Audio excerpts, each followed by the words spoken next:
ओम नमो नारायण भक्तगणों, आज मैं आपको जीवित पुत्रिका व्रत की कथा सुनाऊंगी। जीवित पुत्रिका व्रत को जैतुआ, जीतिया आदि नामों से भी जाना जाता है। इस वर्ष यह व्रत 6 अक्टूबर को होगा। यह व्रत आश्विन मास की अष्टमी से नवमी तक रखा जाता है। इस व्रत के नियम एक दिन पहले से ही शुरू हो जाते हैं। खान पान की शुद्धता और ब्रह्मचर्य का पालन अति आवश्यक है। यह व्रत 24 घंटे का निर्जला व्रत होता है। इस व्रत के करने से संतान की आयु लंबी होती है और इस व्रत को यूपी, बिहार, बंगाल में किया जाता है। इस व्रत की शुरुआत नहाए खाए से शुरू होती है। अगले दिन निर्जला व्रत और फिर इसका पारण किया जाता है। इस तरह से यह व्रत 3 दिनों तक चलता है। इस पर्व को छठ पर्व के समान ही पूरी श्रद्धा के साथ मनाया जाता है। इस व्रत में प्रदोष काल में जीमूत वाहन भगवान की पूजा की जाती है। आइए अब सुनते हैं इस व्रत की कथा। कथा सुनाने से पूर्व मेरा आपसे अनुरोध है कि कथा को आप पूरा सुने, तभी आपको इस व्रत के फल की पूरी प्राप्ति होगी। तो कथा सुनते हैं। व्रत रखने वाला स्वयं स्नान करके भगवान सूर्य नारायण की मूर्ति को स्नान कराए और भोग लगाए तथा आचमन कराकर धूप दीप आदि उतारे। भोग को प्रसाद के रूप में बांट दें। इस दिन बाजरा और चने से बने पदार्थ भोग में लगाए जाते हैं तथा काटे हुए फल व शाक आदि नहीं खाए जाते और ना ही काटने चाहिए। इस दिन हमें सूर्य नारायण भगवान की पूजा करनी चाहिए। इस व्रत के करने से जिनके पुत्र तो होते हों परंतु जीवित ना रहते हों, जीवित रहने लगते हैं। साथ ही मृतावस्था दोष दूर हो जाता है। इसकी कथा इस प्रकार है। एक समय की बात है जब भगवान कृष्ण द्वारकापुरी में निवास करते थे। उस समय एक ब्राह्मण भी द्वारिका में रहता था। उसके 7 पुत्र काल के गाल में बचपन में ही जा चुके थे। इस दशा को देखकर वह ब्राह्मण बहुत दुखी था। एक दिन भगवान कृष्ण के पास गया और कहने लगा, हे भगवान, आपके राज्य में आपकी कृपा से मेरे 7 पुत्र हुए परंतु जीवित कोई नहीं रहा। क्या कारण है?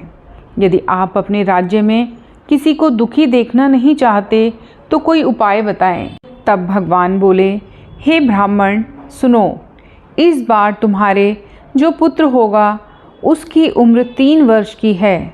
उसकी उम्र बढ़ाने के लिए तुम भगवान सूर्य नारायण की पूजा होने वाले पुत्र जीवी व्रत को धारण करो। तुम्हारे पुत्र की आयु बढ़ेगी। ब्राह्मण ने वैसा ही किया।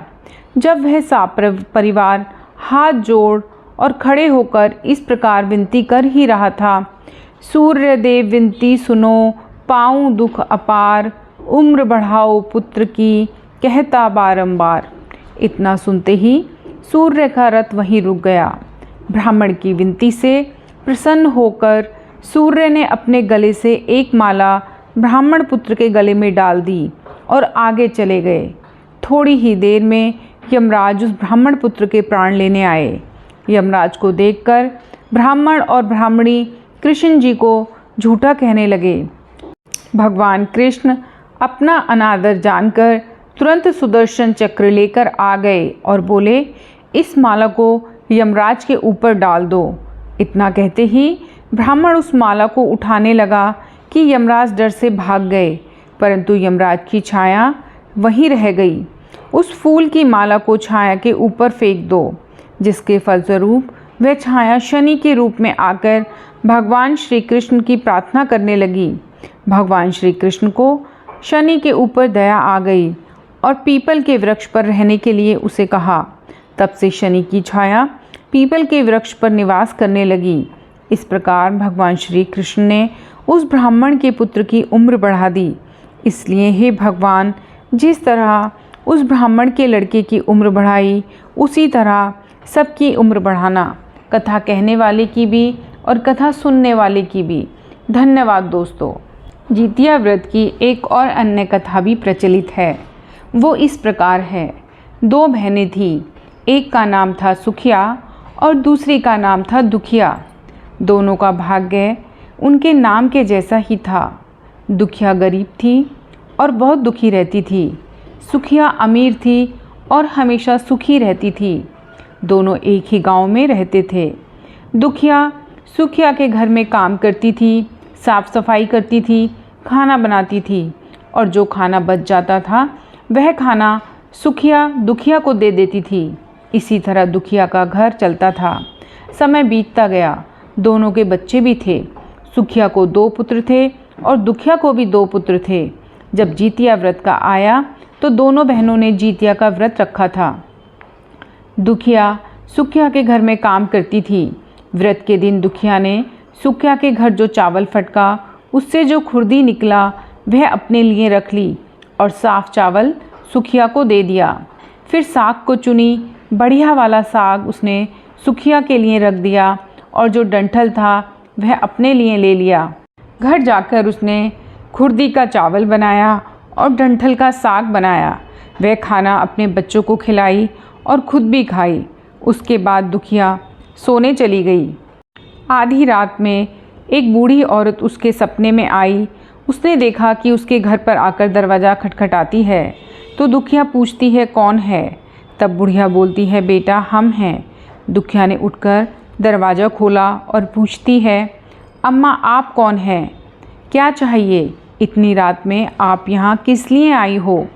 बुढ़िया बोलती है बेटा मुझे बहुत भूख लगी है, कुछ खाने को दे दो। दुखिया उसे घर के अंदर ले आती है और कहती है हम लोग बहुत गरीब हैं, आज मैंने खुर्दी का चावल और साग की डंठल बनाया है, क्या आप खाएंगी। तो बुढ़िया कहती है हाँ क्यों नहीं खाएंगे, हमें बहुत भूख लगी है, हम वही खाएंगे। दुखिया अंदर जाकर खुर्दी का चावल और साग की डंठल ले आती है और बुढ़िया को देती है खाने के लिए। बुढ़िया खाना खाने के बाद कहती है कि मुझे अच्छे से कुछ दिखाई नहीं देता, इतनी रात के अंधेरे में मैं अपने घर कैसे जाऊंगी। तो दुखिया कहती है कोई बात नहीं, आप यहीं पर सो जाइए, सुबह अपने घर चले जाना। तो बूढ़ी औरत दुखिया के घर में ही सो जाती है। फिर थोड़ी देर बाद उठकर बुढ़िया बोलती है बेटा मुझे दीर्घ संख्या लगी है, क्या करूं। तो दुखिया कहती है मेरे घर में बाथरूम नहीं है, इसीलिए आप उधर कोने में कर लीजिए। बुढ़िया पूछती है कि बेटा भड़बड़ करे या छरछर करे। दुखिया नींद में थी। वह कहती है माताजी भड़बड़ कर दो, मैं सुबह साफ़ कर दूंगी। फिर थोड़ी देर बाद बुढ़िया पूछती है कि बेटा मैं अपने हाथ कहाँ साफ़ करूं। तो दुखिया कहती है आप मेरे सिर में अपने हाथ को साफ़ कर लीजिए। जब सुबह होती है तो दुखिया को यह सब सपने के जैसे लगता है कि सोते समय मुझे कोई सपना आया होगा। वह ज़्यादा कुछ नहीं सोचती और नदी में नहाने के लिए चली जाती है। जब वह नदी में नहाती है तो अपने बाल धोती है तो उसके बालों से होते हुए जो पानी बहता है वह सोने का पानी होता है। आसपास की सभी महिलाएं यह देखकर चकित हो जाती हैं और कहती हैं कि तुम्हारे बालों से तो सोने का पानी गिर रहा है, क्या बात है। फिर उसे रात की सारी बात याद आ जाती है। वह दौड़कर अपने घर की ओर भागती है, यह सोचकर कि उसका घर दीर्घ शंका से गंदा हुआ होगा, पहले उसको साफ़ करना होगा। जब वह अपने घर जाती है तो देखती है कि घर के हर कोने में ढेर सारा सोना बिखरा पड़ा होता है। यह सब देखकर दुखिया बहुत खुश हो जाती है और सोचती है कि जीत मान बाबा की कृपा है, यह सब जो माता का रूप धारण करके मेरे घर आए और मुझे इतना आशीर्वाद दिया। अब दुखिया अमीर हो जाती है और सुखिया के घर जाकर काम करना बंद कर देती है। दुखिया जब अपना व्रत पूरा करती है तो अपने पुत्र से कहती है कि जाओ मौसी के घर से तराजू लेकर आओ, यह नापने के लिए कि यह सोना कितना है। बच्चा बहुत खुशी से सुखिया मौसी के घर जाता है और तराजू मांगता है। तो सुखिया पूछती है कि तराजू पर क्या नापना है। तो बच्चा बोलता है मेरे घर में बहुत ढेर सारा सोना है, उसी को मम्मी नापेगी। सुखिया कहती है खाने के लिए तुम्हारे पास कुछ भी नहीं है और सोना नापोगे, मुझसे झूठ कहते हो। बच्चा बोला नहीं मैं झूठ नहीं बोल रहा हूँ। सुखिया सोचती है जब तराजू मांगा है तो कुछ ना कुछ तो ज़रूर नापना होगा, इसलिए वह तराजू के पीछे गोंद लगा देती है ताकि जो भी नपेगा वह थोड़ा सा इसमें चिपक जाएगा। दुखिया जब तराजू पर सोना नापती है तो कुछ सोने का टुकड़ा उस गोंद में चिपक जाता है। जब बच्चा तराजू लौटाने आता है तो सुखिया उसको उलट पुलट कर देखती है तो उसे तराजू में सोना लगा हुआ मिलता है। सुखिया सोचती है उसके घर में ज़रूर कहीं से सोना आया होगा, इसलिए वह कई दिन से काम पर भी नहीं आ रही है। सुखिया उसके घर जाकर देखती है कि आखिर यह सोना कहाँ से आया। जब सुखिया दुखिया के पास जाकर पूछती है कि तुम्हारे पास इतना सोना कहाँ से आया कि तुम तराजू मंगाई नापने के लिए, तो दुखिया उस रात की सारी कहानी अपनी बहन सुखिया को बताती है। दुखिया का मन एकदम सच्चा था, इसलिए वह सब कुछ बता देती है। लेकिन सुखिया के मन में लालच आने लगा कि दुखिया के पास हमसे भी ज़्यादा धन आ गया। अब अगले जितिया में मैं भी खुर्दी का चावल और साग की डंठल बनाऊंगी। फिर अगले साल जितिया का व्रत दोनों बहनों ने रखा। सुखिया के पास हर तरह का सुख था और धन भी था, फिर भी वह जितिया के दिन चावल फटक कर साफ चावल फेंक दी और खुर्दी अपने पास रख ली। साग को तोड़कर पत्तियां फेंक दी और डंठल अपने पास रख ली और वही बनाई। खा पी कर पूजा पाठ करके सोने चली गई। फिर आधी रात में उसके घर में भी बुढ़िया आई और दरवाज़ा खटखटाती है। सुखिया उसका इंतज़ार कर रही होती है। वह तुरंत दरवाज़ा खोलकर बुढ़िया को अपने घर के अंदर ले आती है। बूढ़ी बोलती है, मुझे बहुत भूख लगी है, कुछ खाने को दे दो। तो सुखिया कहती है, मैंने खुर्दी का चावल और डंठल का साग बनाया है। बुढ़िया बोलती है, कोई बात नहीं, मैं खा लूँगी। तो सुखिया परोस देती है। वह खाना खाने के लिए और सोने चली जाती है। बुढ़िया बोलती है, मैं घर नहीं जा सकती, मुझे दिखाई नहीं देता। तो सुखिया कहती है, कोई बात नहीं, आप यहीं सो जाओ। थोड़ी देर बाद बुढ़िया फिर बोलती है कि मुझे दीर्घ संख्या लगी है, कहाँ करूं? तो सुखिया कहती है, वही कोने में कर लीजिए। फिर थोड़ी देर बाद बुढ़िया पूछती है कि भड़भड़ करें या झरझर। इस समय सुखिया को याद नहीं आता कि दुखिया ने क्या बोला था। तो सुखिया बोली, माँ झरझर कर दीजिए। फिर बुढ़िया पूछती है कि बेटा मैं अपने हाथ कहाँ साफ़ करूँ? तो सुखिया कहती है, मेरे सिर में साफ़ कर लीजिए। बुढ़िया अपना हाथ सुखिया के सर में साफ़ कर लेती है। जब सुखिया सुबह उठती है तो उसका पूरा घर गंदगी से भरा पड़ा होता है और उसके बाल में भी बहुत गंदगी लगी होती है। यह सब देखकर सुखिया बहुत दुखी हो जाती है और उसे बहुत गुस्सा भी आता है। वह अपनी बहन दुखिया को बुलाती है और उससे गुस्से में कहती है कि तुमने हमसे झूठ कहा और मेरा पूरा घर गंदा करवा दिया। तो दुखिया पूछती है कि तुमने क्या कहा था, भड़भड़ या झरझर? तो सुखिया कहती है, मैं तो झरझर बोली।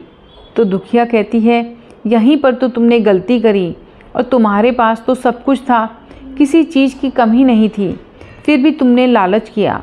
मेरे पास तो कुछ भी नहीं था, तुम्हारे पास तो सब कुछ था।